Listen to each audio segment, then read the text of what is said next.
Hi గారు, welcome to our channel. ప్రస్తుతం మనతో పాటు దాము బాలాజీ గారు సీనియర్ జర్నలిస్ట్ ఉన్నారు. వారితో ఒకసారి మాట్లాడదాం. సార్ నమస్కారం సార్. నమస్తే.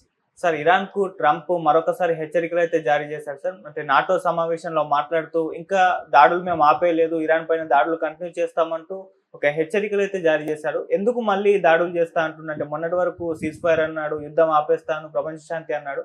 మళ్ళీ దాడులు చేస్తామని చెప్పేదానికి కారణం ఏంటి? దీనికి సంబంధించి మీరు ఏం చెప్తారు సార్? మళ్ళీ ఇప్పుడు ఇరాన్ మీద అమెరికా యుద్ధాన్ని ప్రకటిస్తుందా, ఇరాన్ మీద బాంబులతో అటాక్ చేస్తుందా అన్న సందేహాలు అయితే అందరికీ ఉన్నాయి. ఎందుకంటే అసలు ఈ సీజ్ ఫైర్ మీదనే నమ్మకం లేదు ఎవరికి. ఇది నిజంగానే సీజ్ ఫైరా అనేది లేదు. ఎందుకంటే ఇజ్రాయెల్ ఇరాన్ని దెబ్బతీయాలని, ఇరాన్లో రిజీమ్ చేంజ్ అంటే ఖమేనీని చంపేసి కొత్త ప్రభుత్వాన్ని తీసుకురావాలనేది ప్రధానంగా ఇజ్రాయెల్ గోలు. ఇజ్రాయెల్ గత 20 ఏళ్ళ నుంచి అమెరికాని ఇరాన్ మీద బాంబు వేయించాలనేది నెతన్యాహు గోల్. అది నెతన్యాహు ఆ విషయంలో సక్సెస్ అయ్యాడు. అమెరికాని ఇరాన్ మీద బాంబు వేయించాలి అని తన గోల్లో సక్సెస్ అయ్యాడు.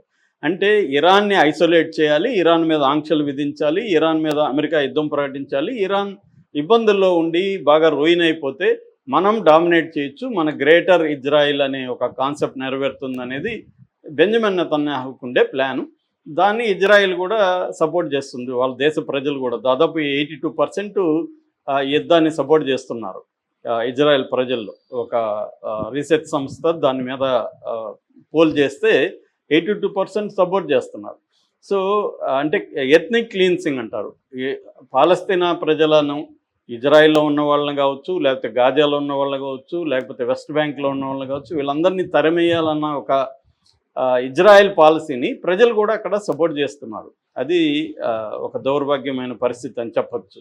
సరే, ఏదేమైనా ఈ ఇజ్రాయెల్ గోల్లోకి ట్రంప్ ఎంటర్ అయ్యాడు.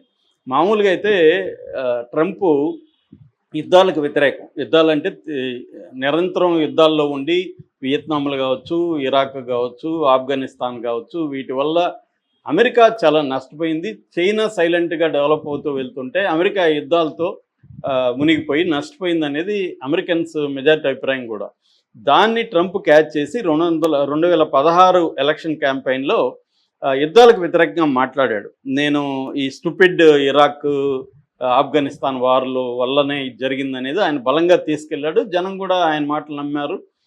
యుద్ధాల వల్ల మనకి అమెరికాకి ఉపయోగం లేదు అనేది జనాలకు కూడా ఉంది. దాన్ని సపోర్ట్ చేసి ఆయన గెలిపించారు. ట్రంప్ గెలిచినాక కూడా ఇప్పటి వరకు, అప్పటి 4 ఏళ్ల పరిపాలన కానీ ఇప్పుడు 6 నెలల వరకు కూడా ఇప్పటి వరకు ఆయన పెద్దగా యుద్ధాల్లోకి వెళ్ళలేదు.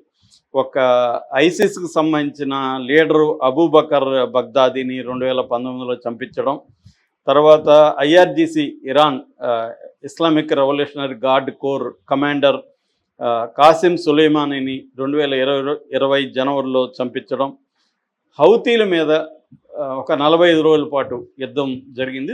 తర్వాత ఒప్పందం కూడా, వాళ్ళకి కూడా శాంతి ఒప్పందం, సీజ్ ఫైర్ అగ్రిమెంట్ జరిగింది. ఈ 3 తప్ప ఇప్పటి వరకు ట్రంప్ ఎక్కడా కూడా యుద్ధాల్లోకి అమెరికాని తీసుకెళ్ళలేదు.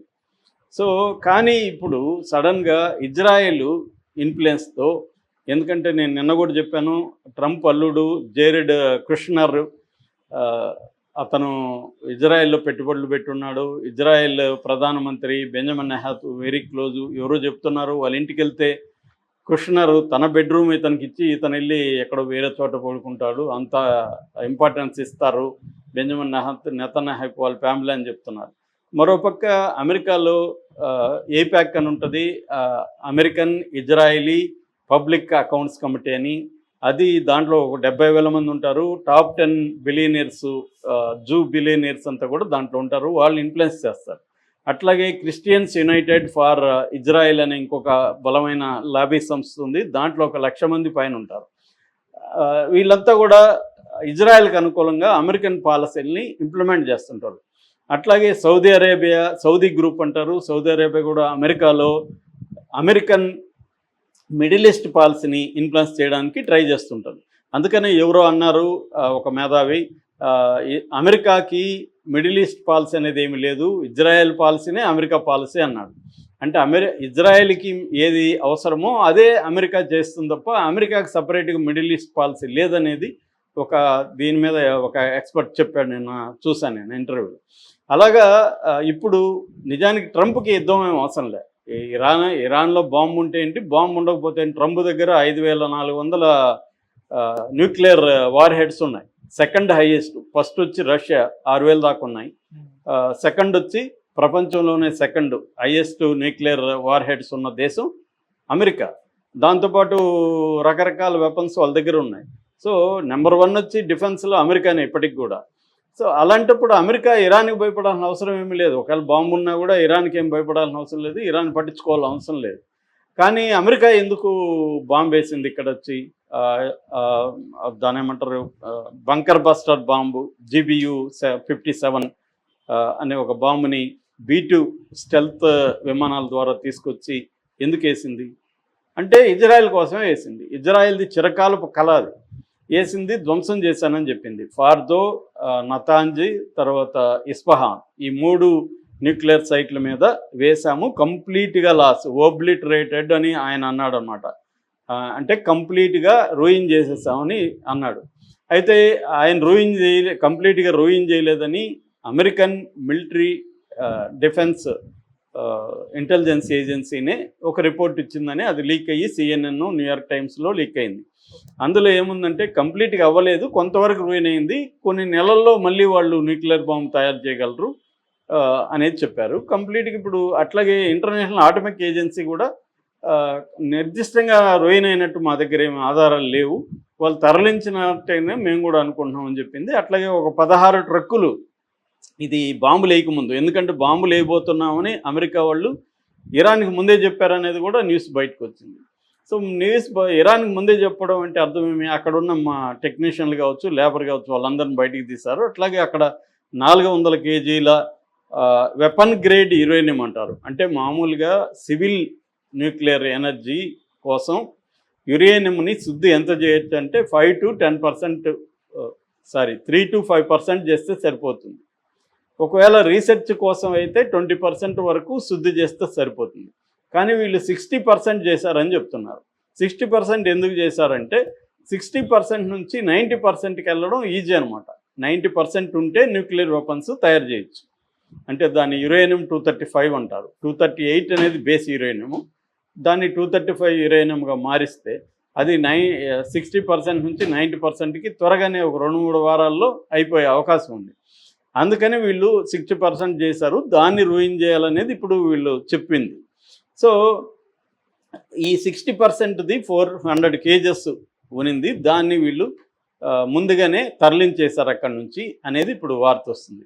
దీన్ని ట్రంప్ అడిగినప్పుడు ట్రంప్ ఏం చెప్పాడంటే, మొన్న ప్రేగ్లో నాటో సమావేశం జరుగుతున్నప్పుడు స్టేజ్ మీద నుంచి ట్రంప్ మాట్లాడినప్పుడు ఏం చెప్పాడంటే, మళ్ళీ మేము అటాక్ చేసే పాసిబిలిటీ అయితే ఉంది అనేది ఒకటి చెప్పాడు. 2, వాళ్ళు నెక్స్ట్ వీక్ చర్చలకు వస్తారు, చర్చల్లో సమ్ అగ్రిమెంట్ మీద సైన్ చేయొచ్చు, బట్ ఐ డోంట్ కేర్, అగ్రిమెంట్లు అవసరం లేదు, ఎందుకంటే మేము నాశనం చేసేసాం, వాళ్ళకి సంవత్సరాలు పడుతుంది అని చెప్పాడు. ఇక్కడే ట్రంప్ అంటేనే వైరుధ్యాల పుట్ట. ఒక పక్కేమో నాశనం చేసేసాం సంవత్సరాలు అంటున్నాడు, మరో పక్క మళ్ళీ మొదలు పెడితే మేము దాడి చేస్తున్నాం. మళ్ళీ మొదలు పెట్టలేరని నువ్వే చెప్తున్నావు కదా, సంవత్సరాలు పడుతున్నా అంటున్నావు కదా, అదొకటి. రెండవది 2015లో ఒబామా ఉన్నప్పుడు ఒక P5 దేశాలు అంటారు, P5+ దేశాలు అంటారు. P5 అంటే పర్మనెంట్ కంట్రీస్. దేంట్లో పర్మనెంట్? యునైటెడ్ నేషన్స్ సెక్యూరిటీ కౌన్సిల్లో పర్మనెంట్గా 5 దేశాలు ఉంటాయి. UK, US, China, Russia, France, ఈ 5 దేశాలు పర్మనెంట్ దేశాలు. ఇవి కాకుండా జర్మనీ, యూరోపియన్ యూనియన్, మొత్తం ఈ 7 కూటములతో ఇరాన్ ఒక ఒప్పందం చేసుకున్నది. ఆ ఒప్పందం ఏంటంటే joint comprehension plan of action.